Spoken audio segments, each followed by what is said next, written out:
Well, good evening. I'm Nancy Muir from Miles4Hips, and I'm here with Dr. Pablo Castaneda. He's the Division Chief of Pediatric Orthopedic Surgery at Hassenfeld Children's Hospital at NYU Langone Medical Center in New York City. Dr. Castaneda is an expert in the management of children and adolescents with hip disorders. He's recognized as one of the International Hip Dysplasia Institute physicians for his contributions in the advancement of hip dysplasia advocacy, research, and education, and he also serves on their medical advisory board. Dr. Castaneda, thank you so much for joining us this evening. Thank you, Nancy. It's my pleasure. And just to start us off, I'd love for you to tell us a little bit about yourself and your practice setting, and tell us a little bit about the patients that you work with. Thank you. Yes, well, this is, it's great to talk about this and be invited to speak about what I'm passionate about. And for the last, I'd say 15 years of my career, I've been dedicated to problems of the hip, mostly in children. And for the first 15 years of my career, I was working in Mexico City, and I was fortunate enough to have a wonderful practice at the Shriners Hospital, which was very rewarding, and it was almost exclusively focused on hip dysplasia, a few other issues of the hip, but there was just so much hip dysplasia that I could basically just do that. So for 15 years, I was operating on upwards of about 100 to 120 baby hips every year. And it was just very common and there was a big need for it. So I did that for a while, and it was very rewarding, and I really enjoyed working with the families and the patients, and being able to teach and being able to establish some very robust educational methods and try to standardize the treatment. But then I was looking for some more challenges, and it coincided with a call I got from NYU, and there was a chance to lead the Division of Pediatric Orthopedic Surgery here with a brand new hospital. And it was a very good opportunity. So coming up on 6 years ago now, I moved to New York. And now I am dedicated to, as you mentioned, education, research, and primarily patient care. And my practice is pediatric orthopedics and hip preservation. I do see young adults with hip dysplasia. And my practice has changed because, of course, the demographics, the patient population is different. In Mexico, unfortunately, I was seeing very large amounts of patients who had undiagnosed hip dysplasia and didn't realize they had it until they were at walking age with dislocated hips, which is relatively rare in the US. It still happens, and I still see it, but much less frequently. So my practice here, I'd say, is actually, there's two components to it. One is the infantile part, where I work very often with our pediatric partners, pediatricians, primary care physicians, and I see a number of babies where we're trying to implement better ways of doing early diagnosis and standardizing the diagnosis and non-operative treatment. And that's one crucial component of my practice. And the other part is obviously surgery as a hip surgeon, but I would say that now I see more adolescents and young adults with hip problems who need surgery. So it kind of spans the whole thing, and I do see patients with all kinds of backgrounds. New York is unique in that we see patients from all over the world and all sorts of ethnic and racial backgrounds. So it does make for a very interesting practice. And the one common thing I've seen is parents all care about their kids, regardless of where they come from. And that makes our side a little bit easier. That's wonderful. Just have curious, is the Shriners there? Is it the same system of the US Shriners? It is, yes. It's the same system. Shriners is an international philanthropy. They have two hospitals outside of the US. One is in Canada, one is in Mexico. They are governed by their own independent boards, but it's the same organization. It is the Shriners organization, and they all have the same mission. Wow. Oh, that's really cool. I didn't know they were outside the US, but Hmm. just definitely such a well-known organization and such a powerhouse when it comes to orthopedic management, and just their philosophy for care around pediatrics is really unique. So that's great that you came from there. What got you into orthopedics to begin with? How did you end up in that field of medicine? Well, the easy answer to that is my dad was an orthopedic surgeon. But growing up, I always said, I don't want to be a doctor. He was always busy. I always saw what he was doing. So I said, no, I don't want that lifestyle. But Mhm. as things progressed, it became a natural choice for me. And I don't want to sound arrogant, but school was pretty easy for me. So I figured I needed a challenge. And honestly, of the options that were on the table, medicine seemed like well, not an easy one, seemed like a good challenge because it did seem tough enough. So that's why I chose medicine. But even then, I said, okay, medicine, but not orthopedic surgery. And then as I went into med school, I realized that my favorite subject was anatomy. And very early on, someone said to me, orthopedic surgery is only anatomy and common sense. So, I figured, well, I love anatomy and I think I've got some common sense, so this might be a good fit. And plus, I did have my dad, so I was kind of forced into it, even Yeah. though I tried to rebel against the system a few times, but ended up being an orthopedic surgeon anyway. Wow. And so you did your medical school down in Mexico. Was all of your training down there? Or it sounds like you were Um, abroad a little bit too. yes, I've been around, I've traveled, I've been fortunate enough to be able to travel and get my education from a number of different places. I did go to med school in Mexico. Finished there and did the way the system works. You have to do a year of internship at the end of medical school, where you work as an in-house physician. Then you have to do a year of social service, where you typically are sent to a small rural community and have to work as a rural physician, a general physician in the community. So I spent a year doing that. Then I began residency in Mexico at the National University. Was able to spend some time in Oxford in England when I thought I would become a hip replacement surgeon, a joint surgeon. And then fortunately, I saw the light and decided that I wasn't really thrilled with that. And I wanted to do pediatric orthopedics. And I was lucky enough to be able to work in Houston at Baylor, Oh, where I completed my fellowship, and with the plan of always going back to Mexico. So at the end of all of this, I did go back to Mexico, and I've been able to visit different people around the world. But my basic education was that pathway I just described. I mean, I know it sounds like you got into hip dysplasia almost just by the nature of what the hospital system you were working in was seeing a lot of, but what appealed to you about the pediatric orthopedics, and specifically that treating in children, adolescents, young adults with hip conditions? Well, so again, this was almost my destiny because the first surgery I ever saw, and this was years ago, my dad would take me with him to round. Oh, wow. And he would take me into the OR at a very young age. I think he took me into the operating room when I was 13 or 14 years old. So you could never do this today, but back in the day, he did. And, he dressed me up and took me in and said, if you feel sick, just sit down and tell someone. So I remember seeing him do a hip replacement and Oh, thinking, this wow. is incredibly cool. And I wish I could do something like that at some point. So that was kind of when I thought hips were really cool.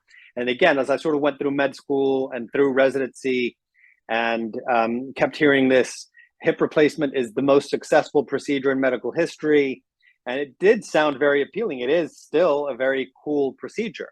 But then I was a little bit disenchanted by the fact that most of those hips could probably avoid surgery. And as much as we like doing surgery, the best surgery is the one you can avoid. So it dawned on me that most of this is probably preventable or treatable with simpler means. And I also didn't want to be just doing a single procedure. My impression is that most people who do replacements end up doing one or two procedures, and that bored me. So with that in mind, with this sort of inquisitive nature, I figured that there must be something else. And that's what put me onto hips in general, because I saw that there was so many hip dysplasia patients that could benefit from better diagnosis. So that kind of fascinated me, and that's why I got involved in the very beginning. And then again, I was very fortunate to work at the Shriners when I got back to practice. And I said, look, my main area of interest is the hip. And they said, well, that's fine because we have tons of patients, so you can do it. And so I was very fortunate, and I'm very grateful to the Shriners to allow me to build up that practice, because that's, I mean, it was almost ideal. You know, I walked in and said, I like this. And they said, well, here you go. And we have a waiting list. So, and it worked out very well. Wow. Oh, that's great. So just get to work. Yes. So you talked about the fact that you like the diversity of the practice in pediatrics and pediatric hip care. Can you tell me a little bit about some of the most commonly performed interventions that you're doing? Absolutely. So one of the things that fascinates me is growth in general. And when we talk about hip dysplasia, it's truly a developmental issue. As you grow, things change. So, I mean, one of my favorite things to do is still non-operative treatment. And to be able to detect hip dysplasia or a dislocation in an infant and treat them with a non-operative means, bracing, is very satisfying, because it is something where you see an immediate result. It truly, you have to involve the family. It's not just about, I'm a great surgeon and I can do a great procedure. You teach the family, and they are ultimately the ones who do the treatment. And that's very rewarding, because you see an immediate change. And as the child grows, you see this hip, which would have been destined to have surgery, now looking normal, and you can claim at least some responsibility in that hip doing well, which is very satisfying. But as you get older, and sometimes even if you do treat things appropriately, children do need surgery. And that can range from doing what we call a closed reduction, which is placing the hip back into the joint without surgery, but with anesthesia, and gently manipulating the hip into the joint. More commonly, when we see older children, especially when they are beyond a walking age, we will do an open reduction. That's an actual surgical procedure where we will do an incision and remove any obstacles to reduction and put the hip back into place. But my favorite part of surgery is, and this sounds a little creepy, but I love cutting bones. And sometimes I'll tell kids that, and they probably think it's cool. Their parents might freak out a little bit. That's right. Yes, they do. It's about half and half. But so, in the easiest sense, when you think of hip dysplasia, it almost always involves a shallow socket in the ball and socket joint. So there's surgery I do, which is, again, my favorite part of surgery, where we literally make the socket deeper by cutting the bone and literally making it from a flat plate to a round bowl.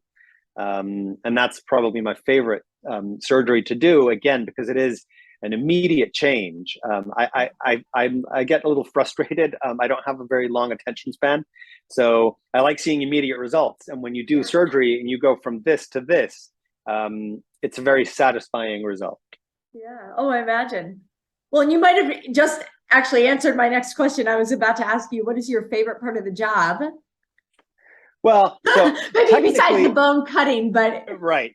Well, so technically I love doing that, because it is, for me, that's fun. I mean, that is fun to do, but it's not fun for the patients. And I will tell them that.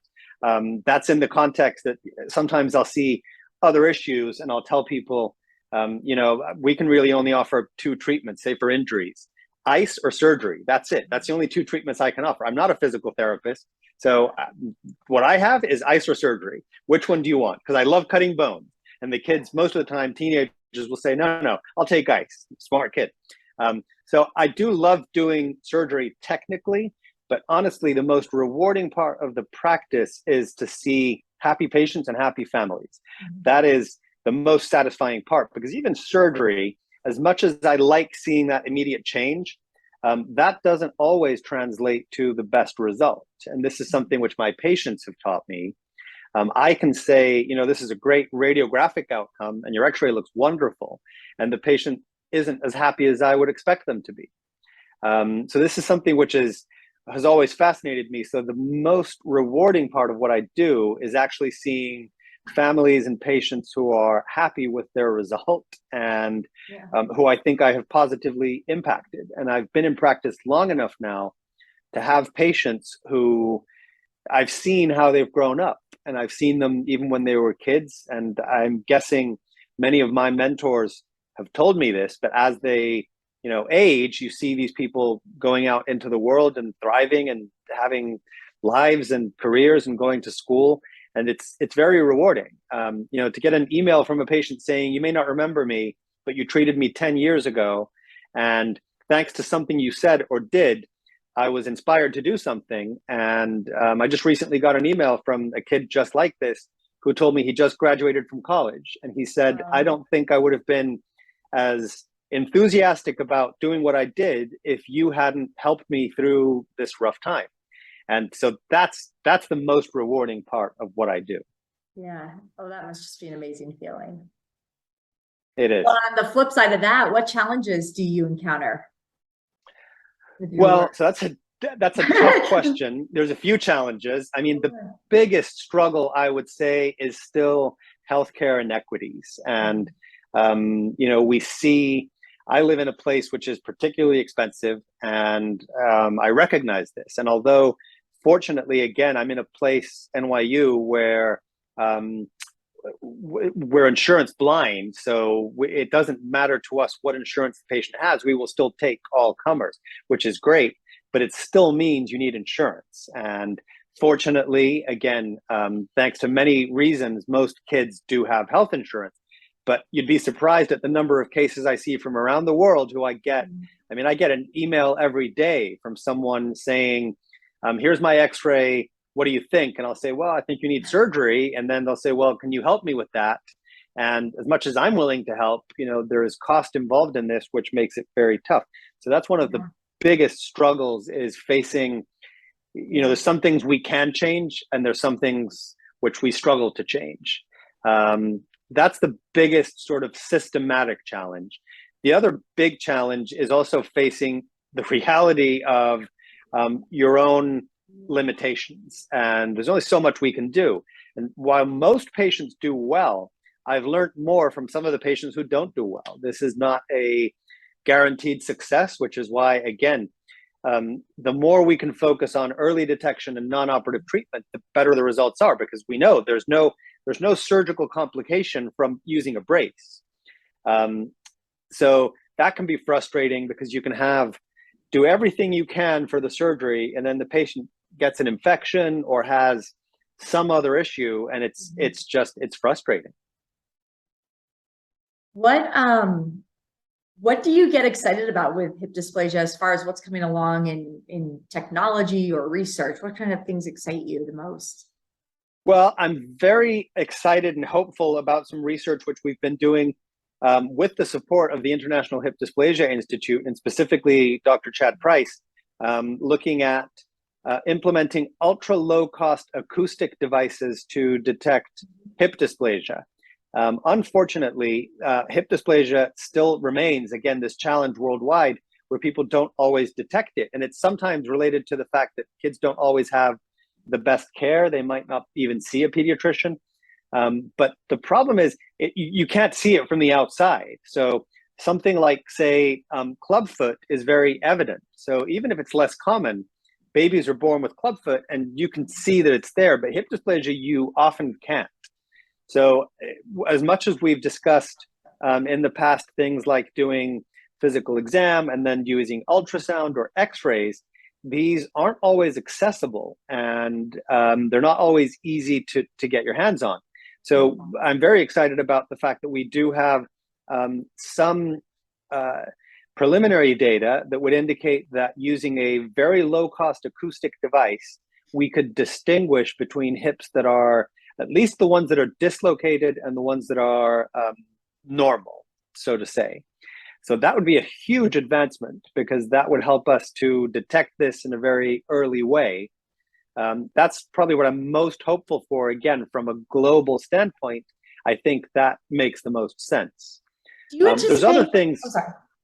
No, go ahead. Oh, Go ahead. I was going to say, do you anticipate that that would be something that could be used in a community pediatrician's hands in office, or do you think this is something that they need to get to the orthopedist first? No, so that's a great point, and this is actually something which is I'm also passionate about.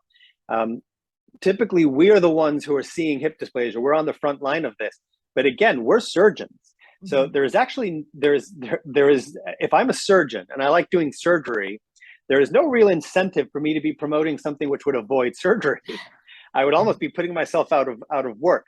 But I mean, the best thing for the patients would be to, of course, involve them. And what we need is actually to recruit pediatricians, primary care, nursing, midwives. Many children in developing countries don't even see a pediatrician. So the idea behind this is that anyone could do it. This wouldn't take any specialized training.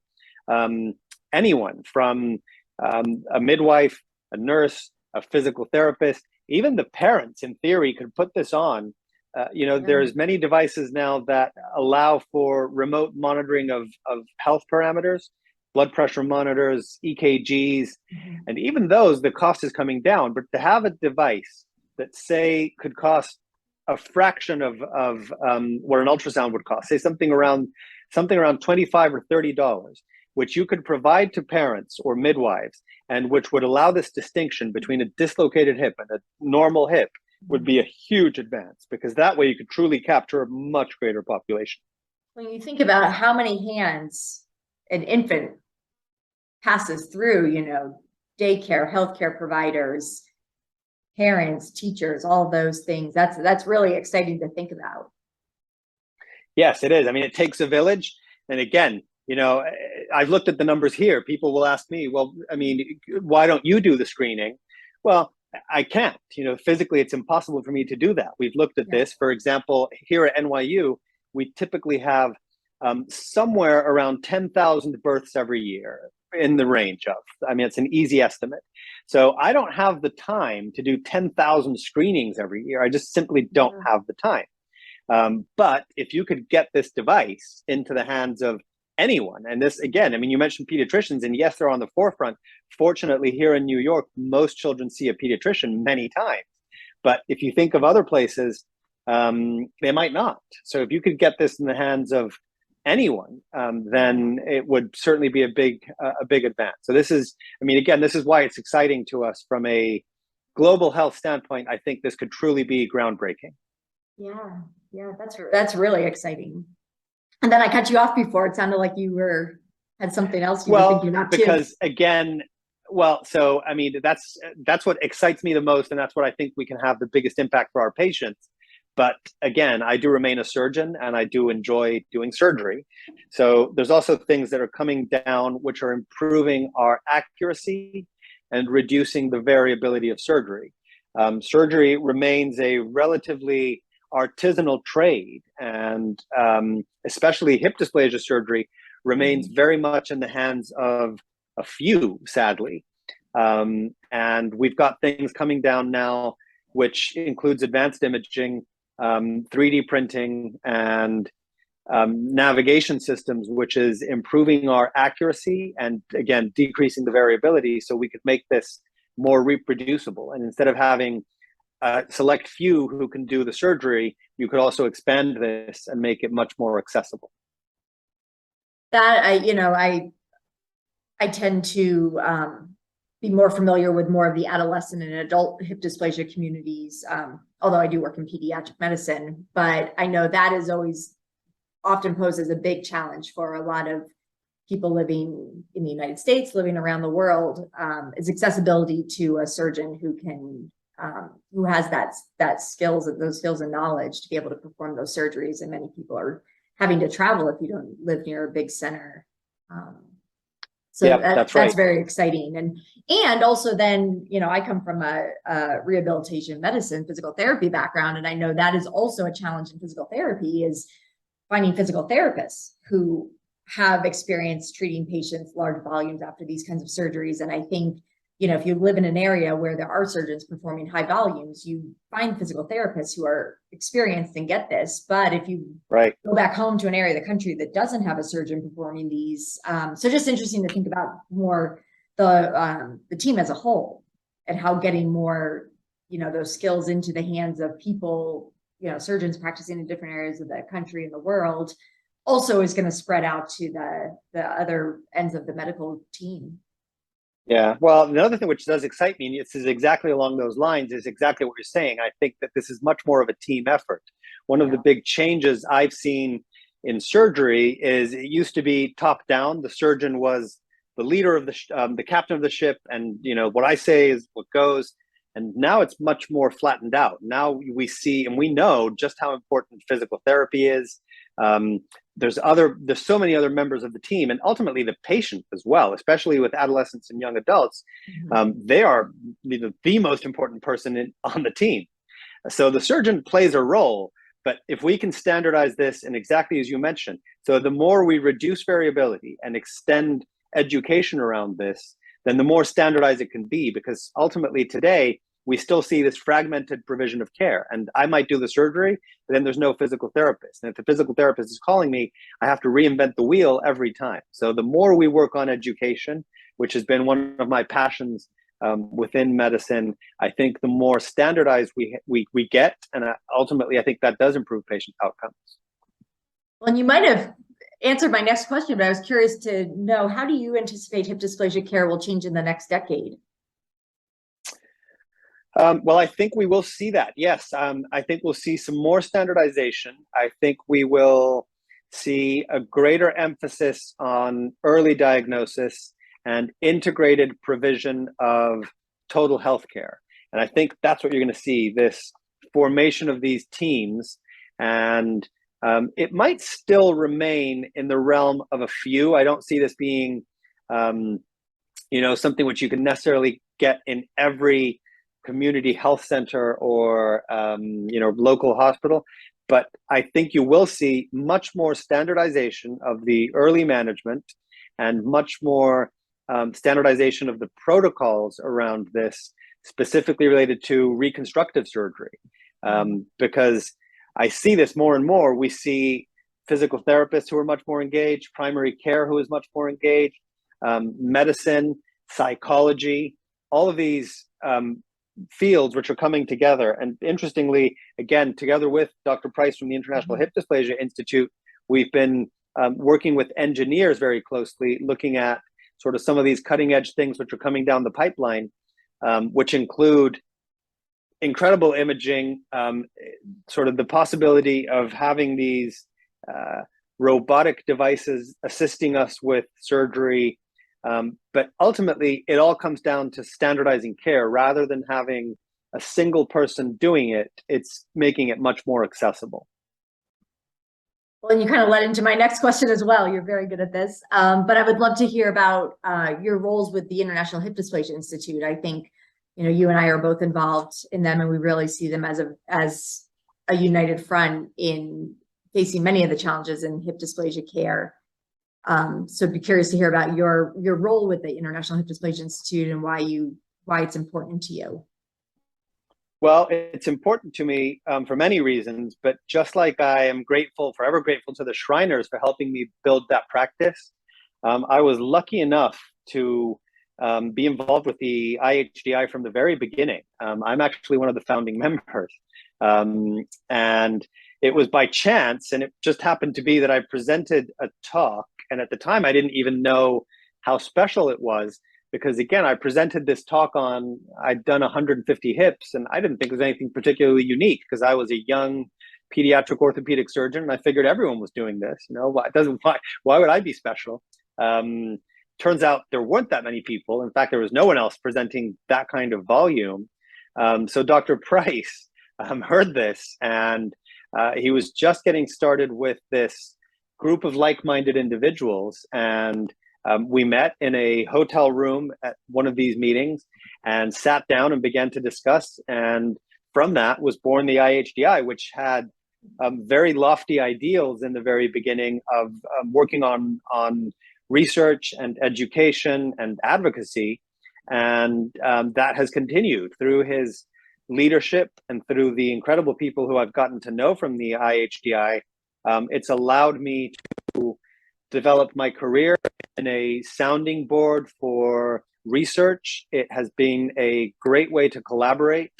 And now that it has some traction, it actually is a tremendous group for advocacy. I mean, you go around the world and people know of the IHDI now. So it's actually something which has grown this reputation, and I think that can only enhance it. So I am thrilled to be a part of the educational endeavors specifically. That's one of my passions, and that's something which I've worked very closely with the IHDI with. But also the research and the collaboration. Another great example is the website is so good, and it's such a great resource. I mean, I will tell all my families when they come in, look, you have 100 questions for me and I'm happy to answer them, but go on this website and you're going to answer a lot of your questions on there. And I know that it's a consistent, reliable source. So again, having been involved from the very inception, I'm very proud of it, and I'm very grateful to be a part of it. Yeah. And I think that's something we've been very big on with Miles4Hips is trying to promote the IHDI, because we do know that the quality of information on their sites is so good and reputable and accurate. And I think it's also just on the patient end, having the communication with the surgeon in the moment is really important. But I can tell you from the patient side, you walk out the door and you go, what did we just talk about? And I think it's really nice for people to be able to process information. The IHDI website too, many languages, in your own language, on your own time, when you're ready to take in information. So yes, we are so fortunate to have such wonderful resources through them. And I personally really enjoy spreading the word about them and sharing it as well. Yes. Yeah, I couldn't agree more. And I think that's exactly right. I see this all the time.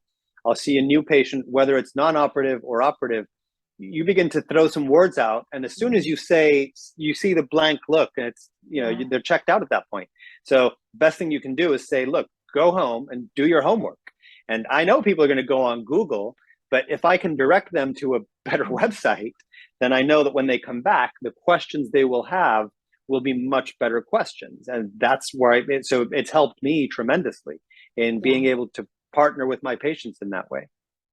I think that hits on a lot of things that I just personally have strong interest in, but is, especially in today's digital world, and patients have accessibility to so much information, and more information than they ever have in the history of the world. And but I think healthcare providers we're going to be serving in the future, and even currently kind of in this role of information coaches. Helping, we know people are going to be seeking information. Can we help guide, good resources, and then help ensure that those have the information that people are looking for? So absolutely. I mean, this is exactly what we should be telling patients. And I truly believe in shared decision making, but the patients have to have the information, and they have to know where it can come from. So yes, I think this is the true partnership. Yeah, and the International Hip Dysplasia Institute is just an incredible resource for everyone facing this diagnosis. So, yes. Listen, then the most important question of the day, we have, speaking of International Hip Dysplasia Institute and advocacy work, we have the Miles4Hips Day of Movement is coming up on October 22nd. How will you be moving? Well, I'm hoping to go out for a run. We have a park right down the road, and I'm hoping to go with my kids and go and get them to do at least a 5K that day. Oh, all of them? All of them. They have to run. I love it. Absolutely love it. Well, you guys enjoy that. But listen, it has been such a pleasure having you here with us tonight. And I think everyone's going to love getting to meet you and hear about thank you, Nancy. all that you're involved professionally in the International Hip Dysplasia Institute. And we are so grateful. It was my absolute pleasure. And yes, I'm fortunate that my kids all have good, healthy hips. So we're fortunate that we can take them out on a run. And yes, they will all run. Even the 4-year-old is ready to do his 5K. So I love it. I love it. There's nothing like it, though, to give you an appreciation for healthy hips and being able to move and enjoy, no matter what that looks like for every individual. So we're glad you'll get out to play. Well, thank you very much, Nancy. Thank you so much. Have a wonderful evening. I'll stop the recording. Thank you.